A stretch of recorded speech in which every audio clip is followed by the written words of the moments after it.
안녕하세요. 지난주 암호화폐 시장 정말 정신없었죠? 갑자기 시장에 찬바람이 쌩쌩 불었는데요.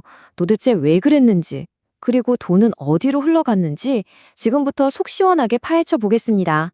지난 한 주를 딱 하나의 숫자로 요약한다면 바로 이겁니다. 마이너스 6.5%. 주 초반까지만 해도 괜찮아 보였던 비트코인이 순식간에 고꾸라지면서 시장 분위기를 완전히 얼어붙게 만들었죠. 자, 그래서 가장 궁금한 게 바로 이 질문일 겁니다. 아니 도대체 무슨 일이 있었길래 이렇게 뜨겁던 시장이 갑자기 싸늘하게 식어버린 걸까요? 지금부터 그 범인을 한번 찾아보겠습니다. 첫 번째 단서는요, 의외로 시장 바깥에 있었습니다. 바로 거시 경제. 이게 어떻게 돌고 돌아서 우리 암호화폐 지갑에까지 영향을 미쳤는지 그 연결고리를 한번 따라가 보시죠. 모든 일의 시작은 IMF의 경제 보고서였어요. 좀 이상하죠? 경제가 튼튼하다는 좋은 소식이 나왔는데 시장은 오히려 공포에 떨었습니다. 왜냐? 경제가 좋다는 건 연준이 굳이 금리 인하를 서두를 필요가 없다는 신호였거든요.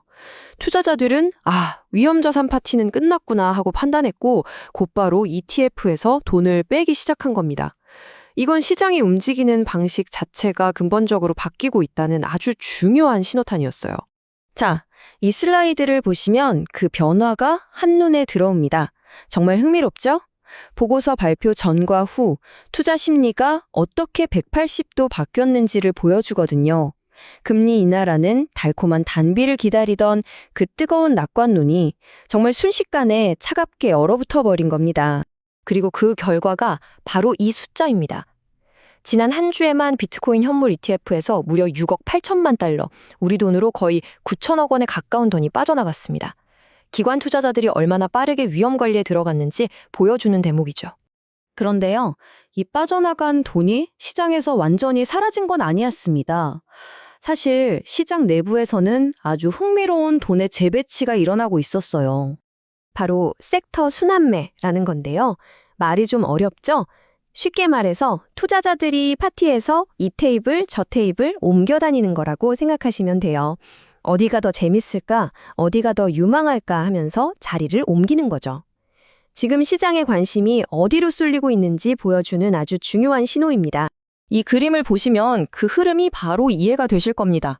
돈이 비트코인이나 이더리움 같은 덩치 큰 대장주들한테서 빠져나와서 AI나 실물자산 토큰화, 그리고 요즘 정말 뜨거운 솔라나 생태계처럼 확실한 스토리가 있는 곳으로 흘러 들어가는 게 보이죠.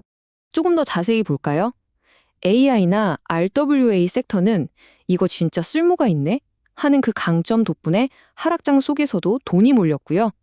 솔라나 생태계는 대형 금융사가 ETF를 만들어줄지도 모른다는 그 기대감 하나만으로 엄청난 매도 압력을 거뜬히 이겨냈습니다.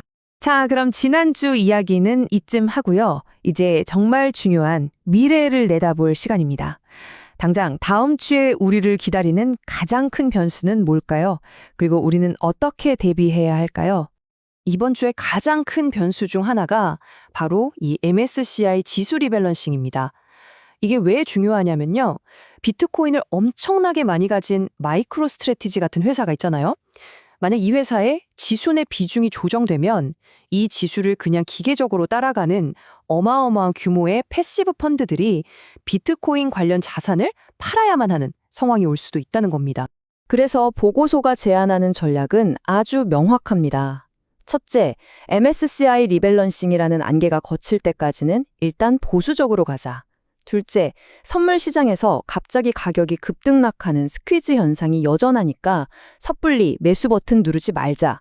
그리고 마지막으로 단기 국채 ETF인 SGOV나 MMF 같은 기관들이 쓰는 초안전 예금 통장 같은 자산 비중을 유지하면서 일단 현금을 지키라는 조언입니다.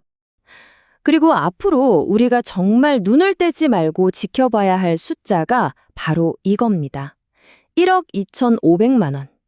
이 가격대가 시장의 생명선이 될 겁니다. 여기서 버티느냐 아니면 무너지느냐에 따라서 1분기 전체 시장의 향망이 갈릴 수도 있어요. 그만큼 중요합니다. 자, 지금까지 여러 조각들을 맞춰봤는데요. 이제 한 걸음 뒤로 물러나서 이 모든 사건들이 암호화폐의 미래에 대해 어떤 큰 그림을 그리고 있는지 한번 정리해 보겠습니다. 이번 사태를 통해 알 수 있는 가장 중요한 건 이게 단순히 시장이 한 번 술렁인 게 아니라는 겁니다. 암호화폐가 거대한 제도권 금융 시스템의 일부가 되어가는 과정에서 겪는 성장통이라는 게 보고서의 핵심 분석이에요. 이제는 거시경자 데이터 하나하나에 시장 전체가 민감하게 반응하는 완전히 새로운 단계에 들어선 거죠. 더 이상 암호화폐는 혼자만의 리그에서 뛸 수 없게 된 겁니다.